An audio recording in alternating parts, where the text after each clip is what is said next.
Assalamualaikum warahmatullahi wabarakatuh. Saya Akbar Kali Pamungkas dengan NIM 0502421024 eh, yang dan di sini saya akan menjawab atau menjelaskan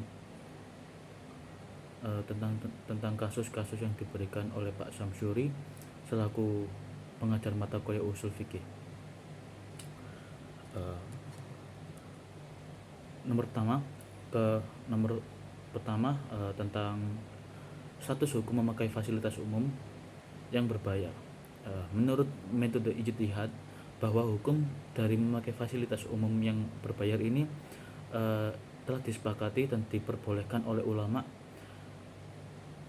Di sini dikiaskan dengan ijarah atau upah. Pada dasarnya al-ijarah menurut ulama Syafi'iyah merupakan suatu jenis akad atau transaksi terhadap suatu manfaat yang dikehendaki secara jelas dari harta yang bersifat mubah dan boleh dimanfaatkan atau dipertukarkan dengan imbalan tertentu. Jadi harus ada akibat dan manfaatnya. Dan dalam takaran penerapannya, ijarah dapat dipilah menjadi dua bagian besar. Pertama yaitu ijarah al-quwah, yaitu menyewa menggunakan jasa atau tenaga manusia. Yang kedua yaitu al-ijarah bil al-manfaah, yaitu menyewa dengan barang. Yang dimana kedua bagian ini berprinsip yang sama, yaitu sama-sama menyewa. Kemudian landasannya yaitu pada surat Al-Baqarah ayat 233 dan hadis riwayat Ibnu Majah yang berbunyi dari Ibnu Umar radhiyallahu anhu bahwa Rasulullah SAW bersabda, berikanlah kepada pekerja upahnya sebelum mengering keringatnya, dari riwayat Ibnu Majah.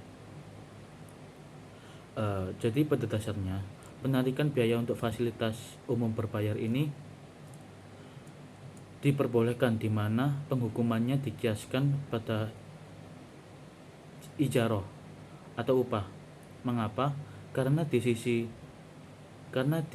adanya timbal balik oleh kedua belah pihak, di mana upah yang dibayarkan oleh orang yang memakai fasilitas umum tersebut, sebut saja toilet umum, kemudian upah ini dibayarkan ke toilet umum bisa berupa kotak amal atau berupa orang yang menjaganya. Kemudian upah ini dipergunakan untuk biaya perawatan atau biaya lain sebagainya untuk kepentingan toilet umum.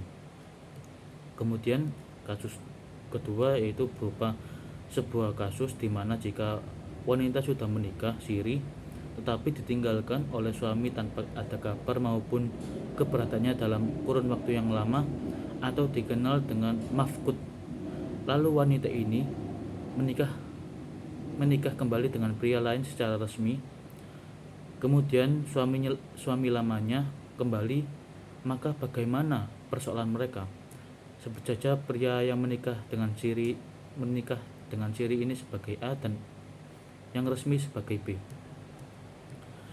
Bila wanita ini sudah cerai dari A yang menikahnya secara siri dan akan menikah lagi dengan pria lain secara resmi, hal ini tidak diperlukan surat cerai.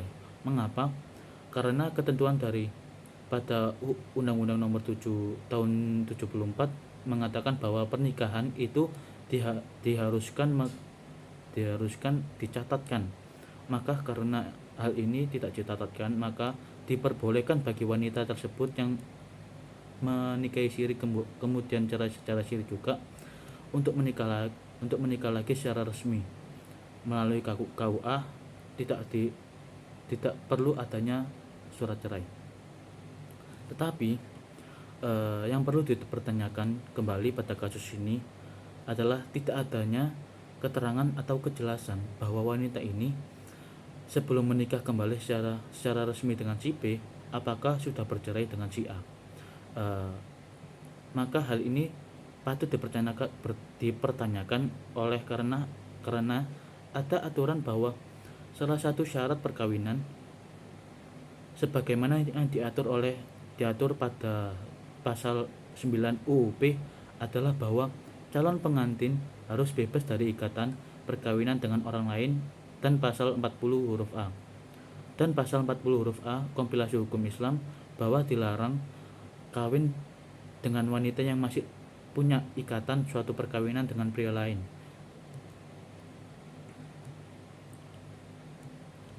Kemudian dinyatakan dalam pasal 71 huruf B kompilasi hukum Islam, suatu perkawinan dapat dibatalkan apabila perkawinan tersebut atau perempuan yang dikawini tersebut ternyata diketahui masih menjadi istri pria lain yang mafkud.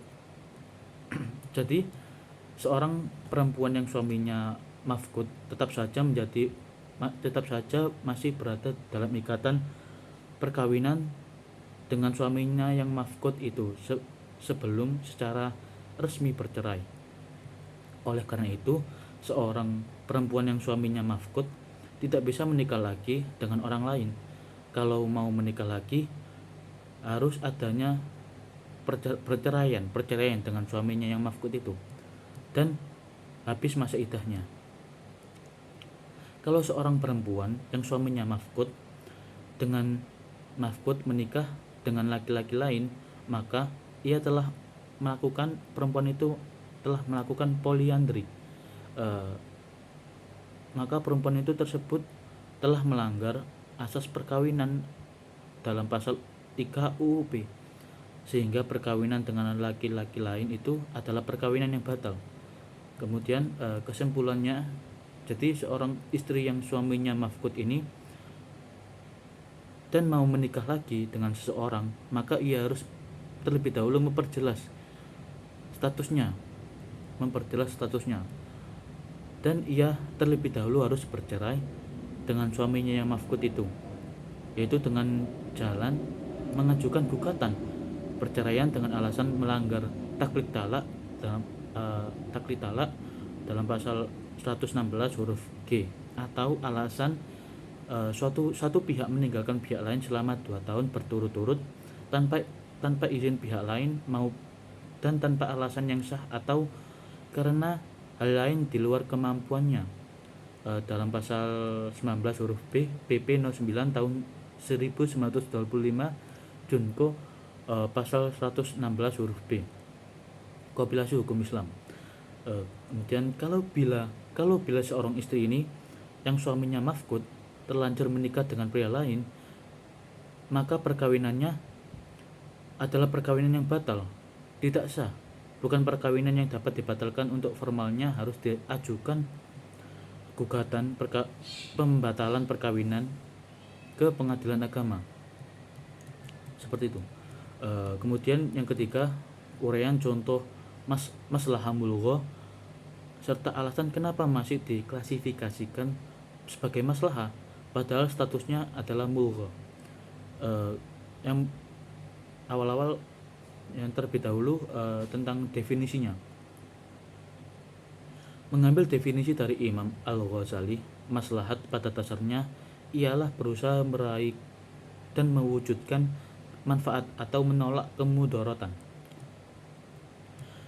Maslahah al-mulghah yaitu kemaslahatan yang ditolak oleh syarak karena bertentangan dengan ketentuan syarak tersebut. Selanjutnya, jika dilihat dari segi keberatan maslahah menurut syarak terbagi menjadi 3. Pertama, maslahah al-mu'tabarah. Kemudian yang kedua, maslahah al-mulghah. Yang ketiga, maslahah al-mursalah. Jika kita melihat sebagaimana definisi dari maslahah di atas dan melihat bahwasanya dalam klasifikasinya maslahah mulghah tergolong dalam klasifikasi atas dasar keberadaannya maslahahnya, yakni ditolak oleh syarak atau tidak. Jadi dapat diambil kesimpulan mengapa atau alasan masih diklasifikasikan sebagai maslahah padahal statusnya adalah mulghah.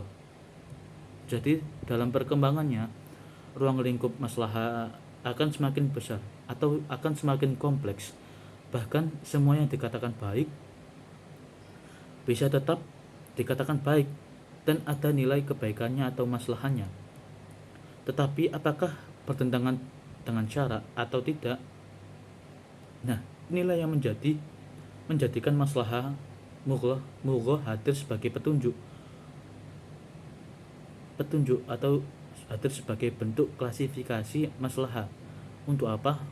Untuk mengkategorikan apakah kemaslahatan yang berkembang di masyarakat sesuai dengan syara atau tidak. Karena belum tentu dari pola pikir masyarakat tentang sesuatu atau perbuatan atau maupun tradisi itu maslahah, baik namun di sisi lain bertentangan dengan syara. Mengambil contoh saja tentang maslahah mursalah, tentang pencatatan perkawinan dalam surat resmi. Ini adalah tujuannya untuk menjadikan maslahat untuk sahnya gugatan dalam perkawinan. Jadi pembagian harta maupun nafkah dan lain sebagainya. Seperti itu yang bisa saya jawab dan sampaikan tentang kasus-kasus yang diberikan oleh Pak Syamsuri. Terima kasih. Wassalamualaikum warahmatullahi wabarakatuh.